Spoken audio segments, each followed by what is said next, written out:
Bonjour, dans cette vidéo, je voulais répondre à la question faut-il participer à des concours ou à des prix qui sont de plus en plus nombreux sur la Silver Economy? Je suis donc Frédéric Serrière, je suis conseiller en stratégie sur le marché des seniors depuis pratiquement 20 ans et je suis également investisseur et actionnaire dans des entreprises dont certaines sont sur le marché des seniors et la Silver Economy. Alors, vous développez peut-être un produit ou un service sur le marché senior de la Silver Economy et vous voyez la promotion de différents prix, de différents appels d'offres sur la Silver Economy et vous posez la question, est-ce que vous devez ou pas y participer? Car effectivement, répondre à un appel d'offres ou répondre à un concours pour gagner une bourse par exemple, bien sûr, vous n'êtes pas sûr de gagner parce qu'il va y avoir d'autres concurrents, mais ça demande également beaucoup de temps pour constituer les dossiers, en tout cas pour bien le faire, et ensuite bien sûr pour pitcher devant le jury. Donc, faut-il participer à ce genre de concours? Je dirais que dans certains cas c'est intéressant et dans d'autres cas je pense que c'est inutile. Voyons déjà les bénéfices possibles pour ceux qui remportent des prix sur la Silver Economy. Si vous êtes au tout début de votre projet sur la Silver Economy, vous avez peut-être besoin de financement. Et effectivement, participer à des bourses comme la bourse Charlefoix par exemple, qui propose aux gagnants des prix entre 10 000 et 15 000 euros, si je me souviens bien, ça peut être intéressant pour vous permettre de développer votre produit ou vous permettre de lancer une étude de marché sur votre produit ou de lancer un pilote sur votre produit, votre service auprès des personnes âgées. Donc là, c'est intéressant si votre idée est d'obtenir une bourse. Ensuite, ça peut être intéressant pour avoir une notoriété. Effectivement, généralement, lorsque vous participez à un concours, les lauréats sont diffusés dans les médias et donc l'ensemble du secteur d'activité a écho de votre nom, c'est votre lauréat, et donc c'est beaucoup plus simple si vous voulez ensuite aller bien sûr rencontrer ces différents acteurs de la Silver Economy plutôt que si vous êtes bien sûr inconnu. Ensuite, si vous gagnez le prix, bien évidemment, vous allez passer devant un parterre de personnes de la profession de la Silver Economy.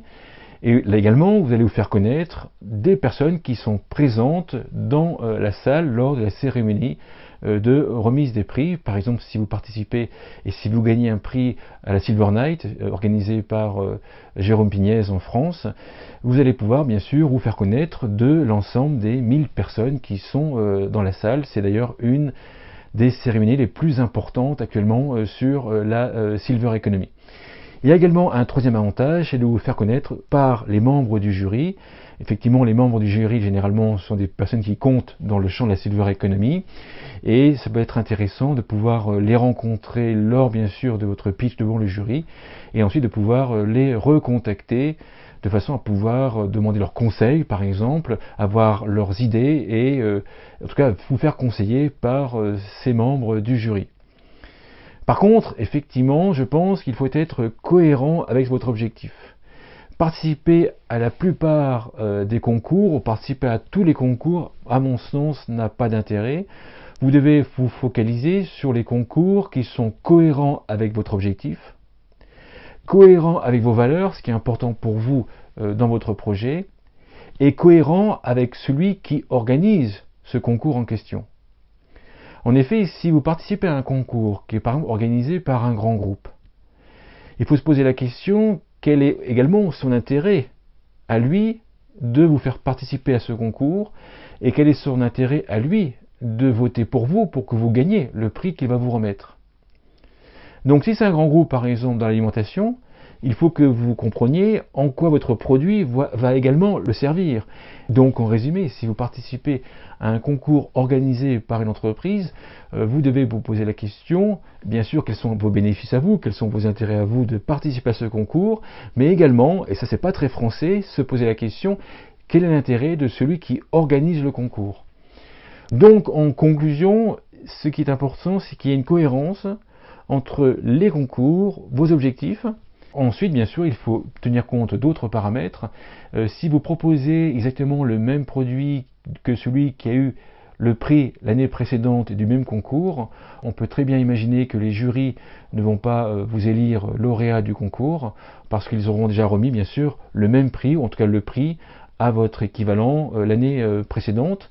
Donc il faut choisir les concours qui sont en cohérence avec votre objectif, avec vos besoins, avec votre produit. Bien sûr, il faut que le produit soit en cohérence bien sûr avec le concours, sinon bien sûr vous risquez de ne pas gagner. Ce que je dis est évident, mais on s'aperçoit que dans beaucoup de concours, les produits sont à la marge et n'ont aucune chance de gagner le concours en question. Et bien sûr, il faut que vous soyez en cohérence avec vos propres valeurs. Donc voilà ce que je voulais vous dire dans cette vidéo. Si vous voulez avoir plus de chances de remporter les pitchs, nous avons réalisé une formation en ligne qui vous forme à mieux vous préparer, à mieux répondre aux attentes des jurys. Et vous trouverez cette formation en ligne sur le site silvereconomylesformations.com. Vous pourrez vous former en ligne au rythme que vous le voulez, autant de fois que vous le voudrez durant la période de location de la vidéo. Je vous invite à aller voir ce site, silvereconomylesformations.com. En attendant, je vous remercie beaucoup d'avoir regardé cette vidéo et si vous voulez bien sûr me contacter, vous pouvez le faire aux coordonnées qui vont s'afficher juste après. Merci beaucoup.